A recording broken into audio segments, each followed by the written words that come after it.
All right, it's my pleasure right now to be joined by the founder and CEO of Raising Cane's, Todd Graves. Todd, thanks so much for making some time to talk to us today. Absolutely. How's it going, Jacques? It's going great. It's going great. And I tell you what, Todd, I want to start right here. So there's this urban legend that goes around that Todd Graves, when he was in college, pitched Raising Cane's to a college professor and he got like a C minus, D plus or something. Is that true? Well, most of it's true. It was an LSU class. It was an LSU professor. But the grade, although it got the worst grade in the class, was actually only a B minus. I mean, I actually have the business plan, and but he was the worst grade in the class. But he was a light grader. But what he said was, "Hey, you put together a good plan." I mean, I worked in restaurants. I knew even down to what our aprons would cost, right? And said, "Good plan, but." Your concept, you look at quick service, McDonald's is adding healthy menu items and variety to not get that veto vote. Doing just one thing, you're not really following where the industry is going. And, being a young entrepreneur, you're like, aspiring entrepreneur, you're like, well, I'll show you that focusing on one thing and doing better than anybody else, that's the way to go. Well, it's obviously worked out as well as it could work out. You have over 750 locations in 37 states and in four Middle Eastern countries. But to the kids and the younger people out there, you worked at an oil refinery in California and you were fishing for salmon in Alaska to raise the money for the first one. Yeah, I mean, I had to. I went to every bank in town with my business plan and couldn't get any money through traditional lending, so I had to raise money myself. So, got a job as a boilermaker working in refineries, L.A., Hawaii, Colorado, anywhere I could get a job, and then went on to commercial fish in Alaska. That gave me that seed money to open up that first location at the north gates of LSU. When people talk about money, it can be tacky, right? But when people know how much money you're worth and all that, is that embarrassing? Does it make you proud? A little of both? It's interesting how it happened. I was under the radar, now for like 28 years, you know what I mean? Opened Cane's in 1996. And then we've run out of like conventional financing through traditional banks. And we had to sell junk bonds, on top of that for our future expansion. And when you do that, there's some public information that goes through, like sales, profitability, EBITDA, all that stuff. And so then the news sources can take that information and guess your net worth. So they actually called and said, hey, we want to report on net worth. Would Todd give a quote, do an article? And, my co-CEO said, hey, Todd doesn't want to talk about that. And they said, well, we're going to estimate it. And they said, well, go ahead. You can estimate what you want to. And then I went over the radar. So I didn't want it to be over the radar. It just is what it is. And it'll continue to happen now that, we have to basically report how the business is doing. So it's just it is what it is. Yeah. Well, you're the 307th richest person on the planet. I would like to be the 307th richest guy in the U Club. And I don't even live there. But anyway, not bad for a 52-year-old. So congratulations. Well, we've been so fortunate, and for me, why we continue to grow the business. I mean, I'm into the details of our business is because I get to help people, right? And we have over 55,000 crew members. They have a great first job. Most people's first job's in a restaurant, or retail. We can teach them values, how to have fun too, but serve people and earn your money. And I have a great platform there also with us and this wealth that goes with it. Most of my wealth's going to go back to help people. So right now, the wealth's mostly going back to fueling the future growth. It's where we can do more in the future. That gives me a great amount of pride. Well, that's great. And philanthropy is important to you, obviously. Yeah, I mean, look, I think God made me good at chicken fingers to help people. It's my purpose, and so as we grow and we continue to do well, the more we can do giving back to the communities we do business in. NIL, how is it? What has been your connection with it? How do you think it's gone? We're talking about 3 years now of this stuff with Raising Cane's. Yeah, I mean, for me being an advertiser, I like it from the advertisement standpoint. So we look at it like we would do any kind of endorsement with a pro athlete, for example, right? We look at it and it comes down to cost per impression. So if I'm going to do something with a pro athlete and do social media, then do talent fees for traditional advertising, billboards, radio, TV, those sorts of things. There's a price on that and there's a good return. And so that's how we look at it for NIL. We look at it the same way. Doing NIL right now with Angel Reese. She's a great representative of LSU. It's a home team. And what the deal we struck with her for undisclosed amount, but it's great cost per impression for our company. And those athletes deserve that. It's their name, image, and likeness. So they deserve to get what a pro athlete would be getting doing the same type of marketing activations. What kind of partner has Angel been to work with? Oh, Angel's been great. We last year did with several of the girls from the team. I love them, and we put them on billboards, and we did radio, TV, and did some fun spots. And then when they won, we did the activation in the restaurant. They worked the restaurant. Kim Mulkey joined as well, and the girls just had a blast with it. I picked them up. We all rode in. I said, "This is what you're going to expect." I said, "Hey, Snoop Dogg started this for me years ago, and you're in good company. Let's have fun." And then they just killed it. And, it went viral on social media, and it's good for LSU. It's good for the girls. You get to see how down to earth they are.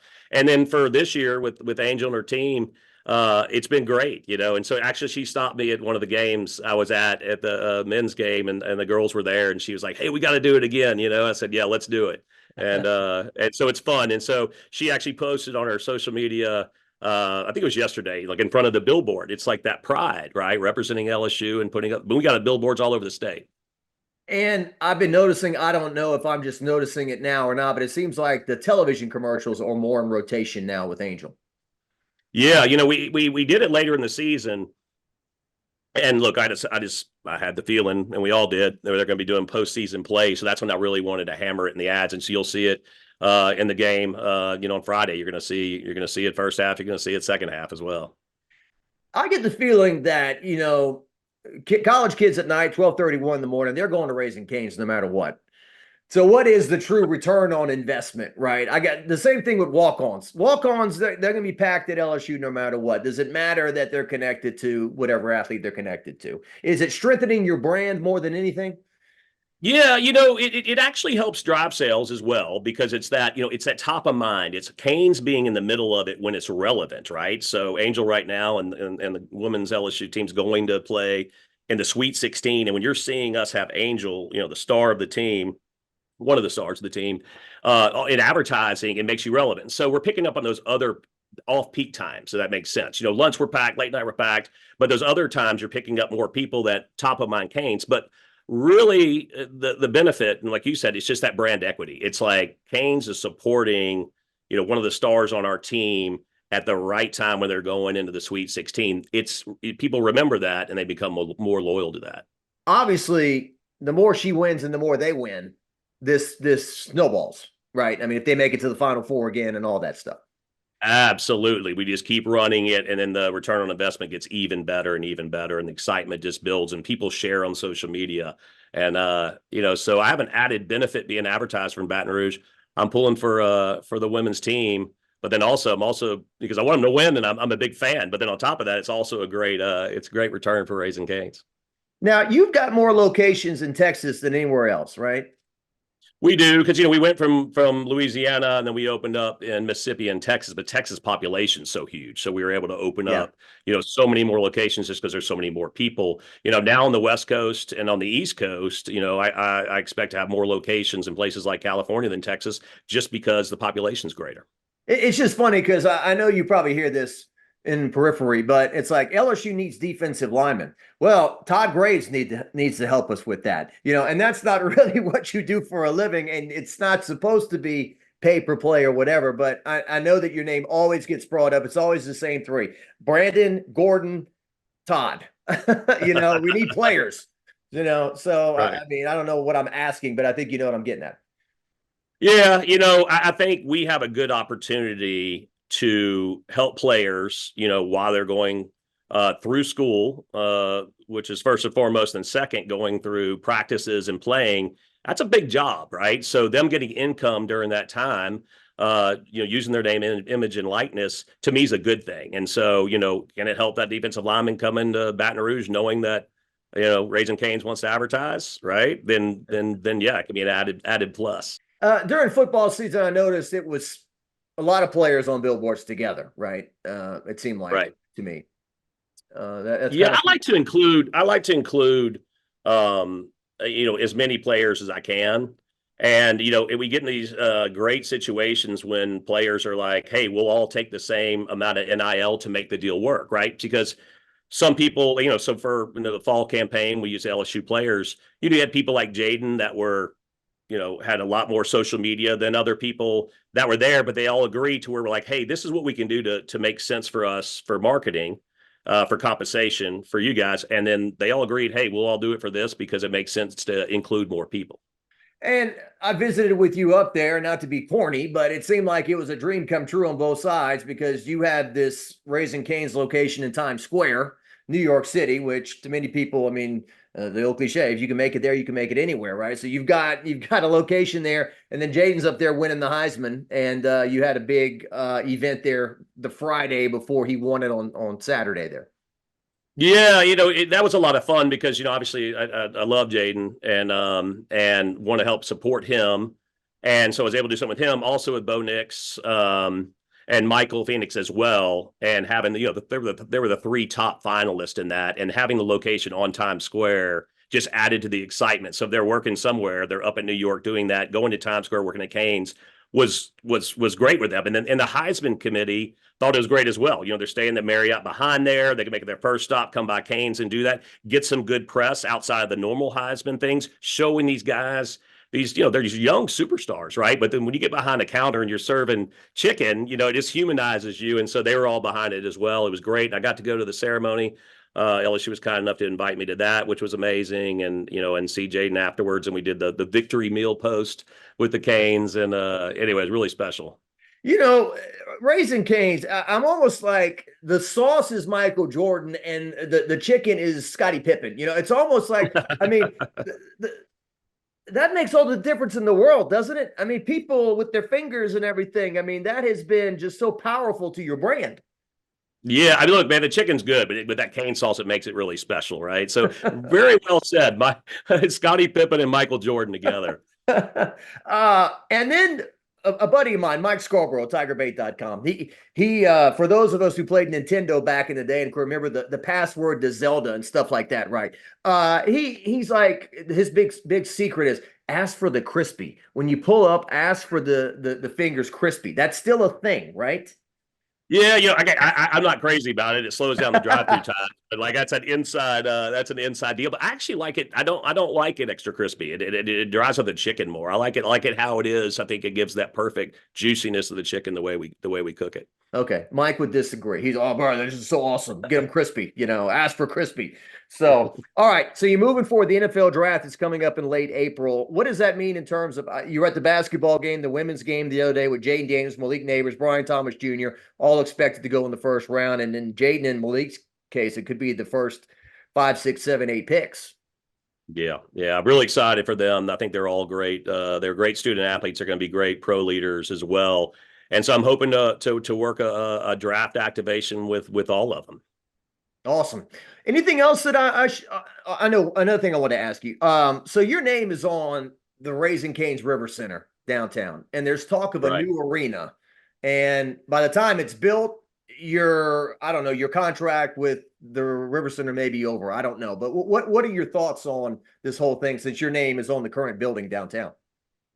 Well, I mean, the new facility looks like it's going to be amazing, and they say it's going to be good for Baton Rouge. And they say that we're going to keep keeping acts and build up the conference facilities. Having conferences come in from for business.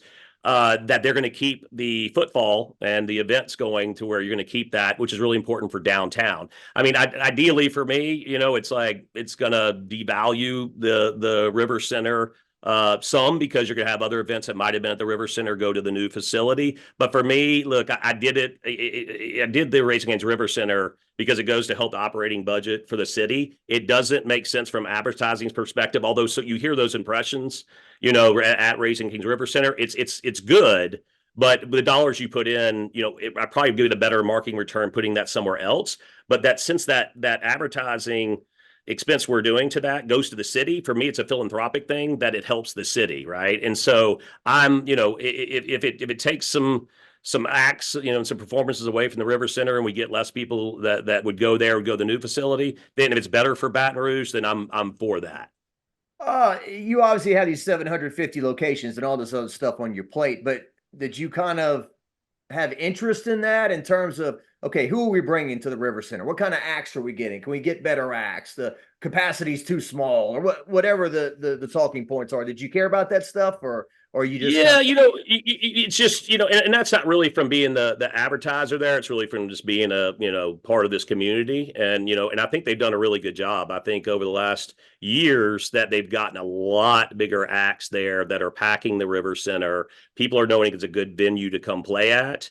And so I think they've done a good job getting those. And with the new facility, they're saying with more seats that you could fill in a state-of-the-art facility, we're going to get even bigger acts to Baton Rouge. Yeah, I saw Elton John there, so that's about I as did good too. as it good stuff. Well, Todd, thanks so much for your time. I enjoyed chatting with you, and I would say best of luck, but it doesn't sound like you need it. You're rolling along pretty well, so Godspeed and keep it going. Well, thank you. It's been an honor and privilege to grow this business in Baton Rouge, and that's why it's so special for us. Me having food. It's like when the women's basketball team goes to leave, it's going to be their last meal before they head off to the Sweet 16. The baseball team last year, before they headed to Omaha, I brought canes to feed all of them. It's their last meal, and it's special, right? It's like, hey, I'm feeding the team, and they love canes, and it's that camaraderie saying, hey, we're behind you. Raising Cane's is a big part of this community, so it's just like saying Raising Cane's, the rest of the community behind you. We want to feed you. Good luck. Here's one final question, lighthearted. Who is the more famous chicken man, Todd Graves or Gus Fring from Breaking Bad, Better Call Saul? I don't know. You'd have to tell me, man.